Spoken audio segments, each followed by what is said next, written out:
স্বাগত জানাচ্ছি। অনেকদিন পরে শাড়িতে আমি ছবি আঁকলাম। এটা আসলে পূজার জন্যে একটা আলপনা দিয়ে শাড়ি আঁকবো।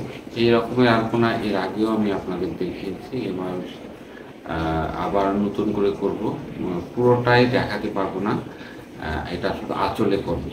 এখানে সার্কেল, তারপর বিভিন্ন রকমের জিওমেট্রিক ফর্মগুলো শাড়িটা আঁকবো এবং খুব স্বচ্ছ মাধ্যমে।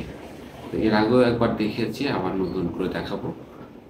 প্রথম থেকে দেখতে থাকেন, আপনারা নিজেরাও চেষ্টা করুন এবং যারা নতুন নতুন আসছেন, সাবস্ক্রাইব করেন নাই, তাদেরকে বলছি সাবস্ক্রাইব করে রাখেন। নতুন নতুন ভিডিও আপনাদের আবার দেখাবো। সবাই ভালো থাকবেন। প্রথমে আমি তুলি দিয়ে ড্রয়িংটা করে রেখে দিয়েছিলাম, পেন্সিল দিয়ে নয়, কিন্তু ওই যে যে লাইনগুলো দেখতে পাচ্ছেন ওটা আমি আগেই করে রেখে দিয়েছিলাম। এটা এই ড্রয়িংগুলো করে রাখার সুবিধা হলো রঙটা বাইরে যাবে না, আপনার ড্রয়িংটা খুব সুন্দর হবে। আগে ড্রয়িং করে এখন যে ফাঁকা জায়গাগুলো দেখতে পাচ্ছেন ওটা ভরাট করে নিচ্ছি, কোনো রকম যেন ফাঁকা না থাকে। এখন পুরোটা আস্তে আস্তে করে দেব। আর এই যে এখন যে শাড়িটা আপনাদের দেখাচ্ছি, এই শাড়িটা এর আগে আমি করেছিলাম। তো টেকনিক কিন্তু একই, আপনারা যদি চেষ্টা করেন খুবই সহজ, কিন্তু দেখতে ভীষণ সুন্দর আলপনা এটার।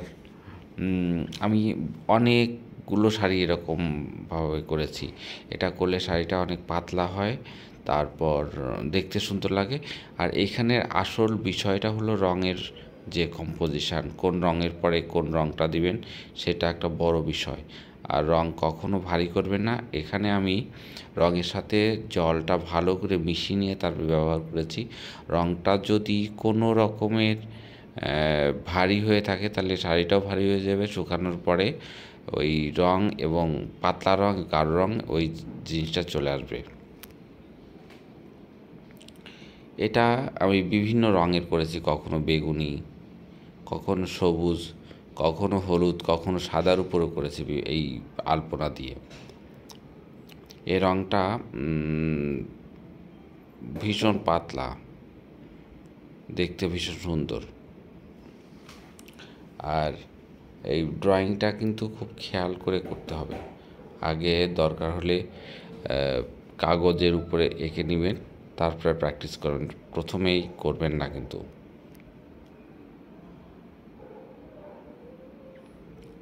আর এটা কখনো সার্কেলটা কোনো কিছু দিয়ে এঁকে নেবেন না, ওটা দেখতে আমার কিন্তু ততটা ভালো লাগে না। আপনাদের বিষয়, যদি ইচ্ছে করেন বড় রকমের সার্কেল করে নিতে পারেন। আমি এটা ফ্রি হ্যান্ড বৃত্ত এঁকে নিয়ে তারপরে ড্রয়িংটা করেছি।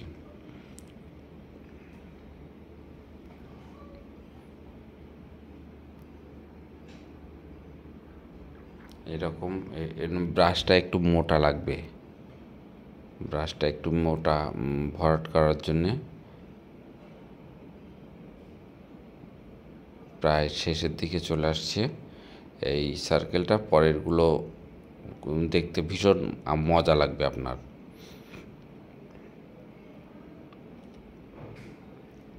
রঙগুলো যেন একটার সাথে আর একটার কানেকশান থাকে, হঠাৎ করে উল্টাপাল্টা একটা রং দিলে এটা ভালো লাগবে না।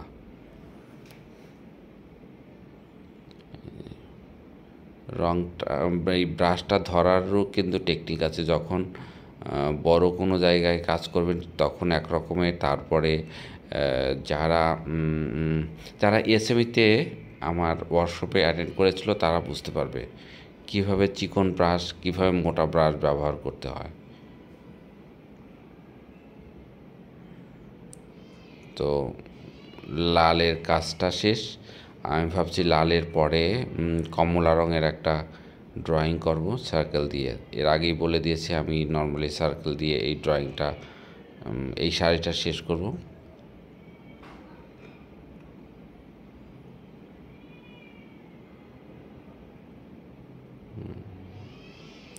এই তো এই শাড়িটাও কিন্তু এই রকমেরই করা।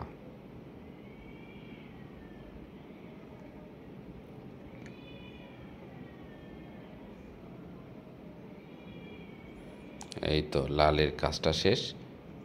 এভাবে প্রথমে ব্রাশ দিয়ে চিকন আউটলাইনটা করে আপনি ড্রয়িং করবেন, তারপর আস্তে আস্তে আস্তে ভরাট করবেন। ভালো করে খেয়াল করবেন যে কোনো ফাঁকা জায়গা যেন না থাকে।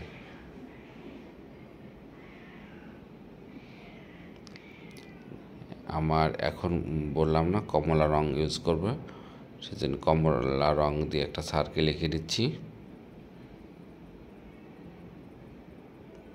লাইনটা আঁকার পরে ছোট্ট ছোট সার্কেল দিব, কিছুক্ষণ পরে আপনাদের দেখাচ্ছি। আসলে রং আর জলের যে ব্যালেন্সটা, এটা খুবই গুরুত্বপূর্ণ।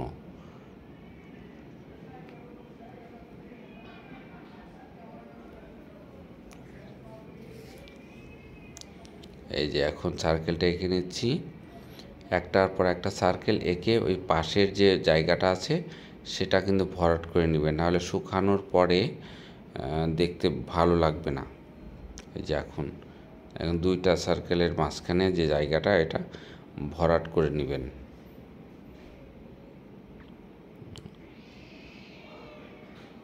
এভাবে সার্কেল আঁকবেন, আর খেয়াল করবেন যেন রঙটা হঠাৎ করে পড়ে না যায়।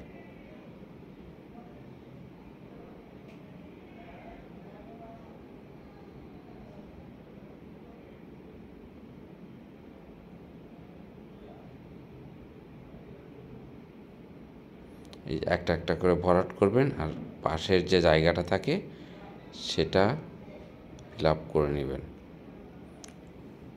এটা পুরোটাই সার্কেল দিয়ে করা। তার মাঝখানে কখনো ফুল আঁকি আমি, কখনো পাতা, কখনো এখন যেমন এটা পায়ের ছাপ। আপনার ইচ্ছা মতো পছন্দ মতো ড্রয়িং করবেন, আলপনা।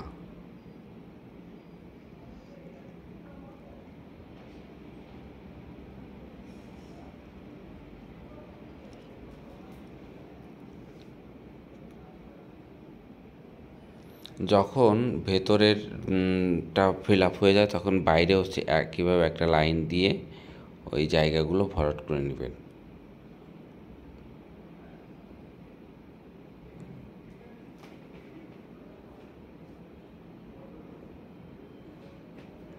এইভাবে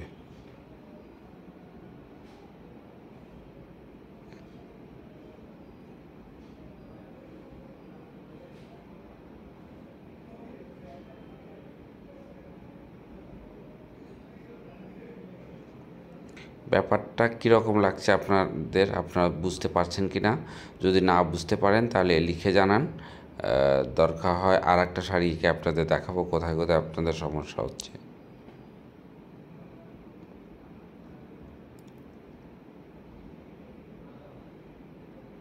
এই যে পুরোটা এখন শেষ করে ফেললাম। এরপরে দিব আমি ভেবে রেখেছি সবুজ রং দিব। সবুজ রং দিয়ে এরকম লাইনটা করে নিব।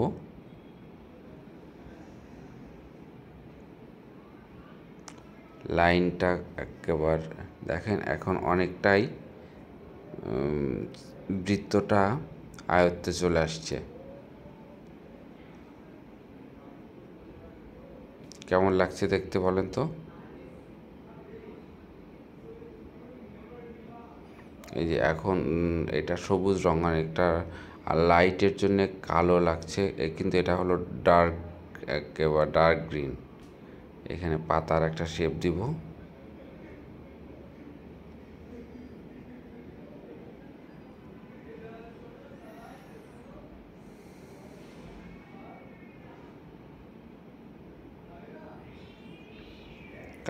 এই কাজটা করতে আমার ভীষণ ভালো লাগে। আপনারা শুরু করেন, আপনাদেরও ভালো লাগবে। ব্যাপারটা এতটা কঠিন নয়, জাস্ট প্র্যাকটিসের একটা বিষয়।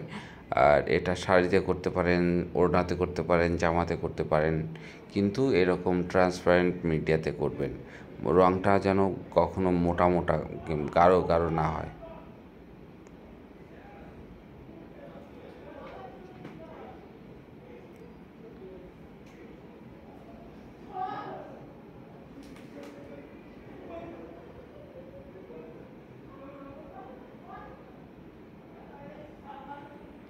এই পাতার কাজটা ওই একইভাবে এর ধরনটা একই রকমের, আপনার ড্রয়িংটা শুধু আলাদা, কখনো সার্কেল, কখনো পাতা, কখনো ফুল। এটা আপনার বিষয়, আপনি কোন ফর্ম নিয়ে শাড়িটা আঁকবেন। আমি এঁকেছি এরকম সার্কেল, তারপরে পাতা দিয়ে।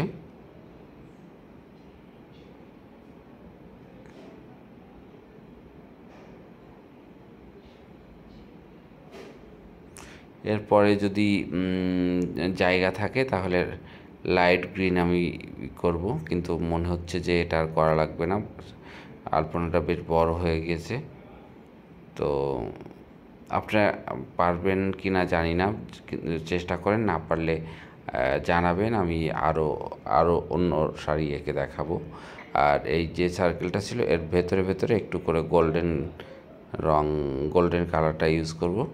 আপনারা দোকানে গিয়ে ফেব্রিক কালারের কথা বলবেন, সেইখানে বিভিন্ন রকম মেটালিক যে কালারগুলা, যেমন তামা, সোনা, রূপা, বিভিন্ন রকমের রং দেখতে পাবেন। এটাও এরকম পানি দিয়ে গুলিয়ে গুলিয়ে তারপরে ভিতরে আপনি অ্যাপ্লাই করতে পারেন।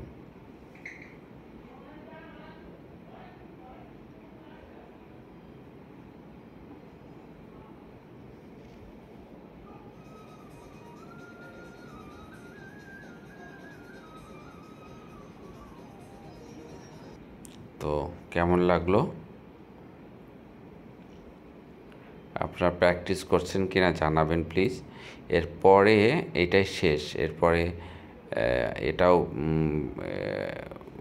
এটা হলো কপারের যে রঙটা, সেরকমের রং দিয়ে শেষ যে আলপনাটা এটা করে নিচ্ছি এরকম করে।